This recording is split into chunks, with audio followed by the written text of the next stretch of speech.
رسول اللہ صلی اللہ علیہ وسلم کے پاس ایک صحابی آئے اور فرمایا یا رسول اللہ فلاں جو ساتھی جا رہا ہے، اللہ کے نبی کو اشارہ کر کے بتایا یا رسول اللہ جو فلاں ساتھی جا رہا ہے اس کے وہ آدمی اس معاملے میں اور وہ گناہ میں شامل ہے۔ آپ نے فرمایا کہ آپ کو اجازت نہیں کہ میرے سامنے اس کا تذکرہ کرے،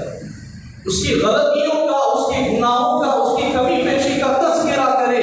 آپ کو شرم نہیں آتی کہ آپ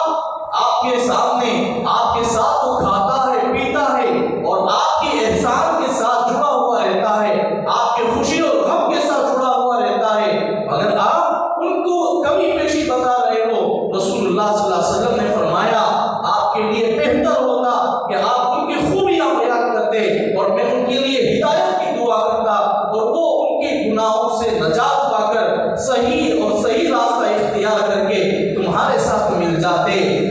پھر صحابی رسول سے اللہ کے نبی صلی اللہ علیہ وسلم نے فرمایا اور پورے صحابہ کی طرف اشارہ کر کے فرمایا کسی صحابی کے بارے میں میرے پاس ان کی کمی پیشی بیان نہ کرو، کیونکہ میں ہر ایک کو ایک نظر سے دیکھنا چاہتا ہوں،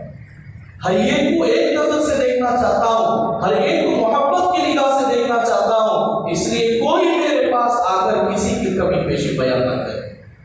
تو میرے دوستو ہر ایک کو اللہ کے نبی صلی اللہ علیہ وسلم نے دلوں پر محنت کی اور ان کے دلوں کو جوڑا، آپس میں ایک ساتھ جوڑا۔ ایک مرتبہ رسول اللہ صلی اللہ علیہ وسلم مسجد نبوی کو آئے، مدینہ منورہ کو آئے، حضرت ابو بکر صدیق رضی اللہ اور حضرت عمر رضی اللہ عنہ دونوں ایک ساتھ ملے ہوئے بیٹھے، پہلی صف میں دونوں مل کر بیٹھے ہوئے ہیں۔ حضور علیہ السلام سیدھے آئے،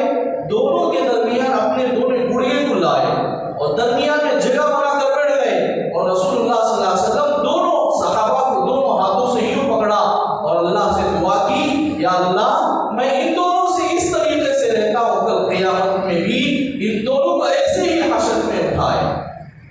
تو آپ ہر ایک کے دل کو جوڑنا چاہتے تھے۔ میرے دوستو ہم آپس میں ٹوٹ رہے ہیں، ہمارے دلیں ٹوٹ رہے ہیں، اللہ ہم سب کی حفاظت فرماوے، پوری طریقے سے حفاظت فرماوے۔ میرے دوستو چھوٹے چھوٹے معاملات میں ہم دور ہو جاتے ہیں، وراثت کا معاملہ آ جائے خاندان بگڑ جاتا ہے، ٹوٹ جاتے ہیں، یہاں تک کہ ماں باپ خود بچوں کو وصیت کر کے جاتے ہیں فلاں آدمی نے فلاں حق ہمارا ضائع کیا اور مارا، اور اس کے جنازے کو بھی تو شرکت نہ کرنا، اس کی خوشی اور غم میں ساتھ نہ دینا۔ میرے دوستو بول کر وہ دنیا سے چلے جاتے ہیں، ہمیشہ کے لیے ہم ان سے جدا رہتے ہیں۔ یہ سب کے سب گناہ ان کو پہنچتا ہے جو ہمیں وصیت کی ہے۔ رسول اللہ صلی اللہ علیہ وسلم کا فرمان ہے جو اپنی ذات کے معاملے میں، ذاتی معاملے میں، اپنی ذاتی معاملے میں کسی چیز کے بارے میں آدمی سے لڑائی جھگڑے ہو اور وہ 3 دن سے زیادہ بات نہ کیا ہو، 3 دن سے زیادہ بات چیت چھوڑ دی ہو، حضور علیہ السلام نے فرمایا اس کی عبادت اس کے سر سے ایک بالش کے اوپر بھی نہیں جاتی، نہ نماز جاتے ہیں نہ روزے جاتے ہیں، اپنی ذاتی معاملے کی وجہ سے۔ لیکن یہاں ہمارے بڑے وصیت کر کے جاتے ہیں کہ اس کی موت پر بھی شرکت نہ کرنا، نہ اس کے خوشی میں شرکت کرنا۔ میرے دوستو پوری چیزوں میں رسول اللہ صلی اللہ علیہ وسلم کا طریقہ موجود ہے۔ اصل بات یہ ہے کہ ہم ان سنتوں کی طرف نظر بھی نہیں کرتے، ان سنتوں کی طرف ہمارا نظر بھی نہیں جاتا ہے، عام زندگی کی طرح، غیروں کی طرح ہم زندگی گزارتے ہیں۔ چاہے وراثت کا معاملہ آئے علماء سے پوچھنے کی ضرورت نہیں پڑتی ہے، اور جو گھریلو معاملہ آئے علماء سے پوچھتے نہیں ہیں۔ میرے دوستو حضور علیہ السلام کی یہ وارث ہے، العلماء ورثۃ الانبیاء،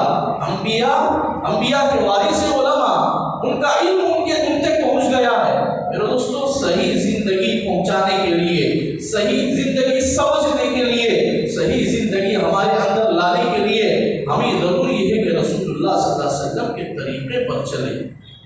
اللہ ہم سب کی حفاظت فرمائے، صحیح سمجھ کی توفیق عطا فرمائے۔ وما توفیقی الا باللہ۔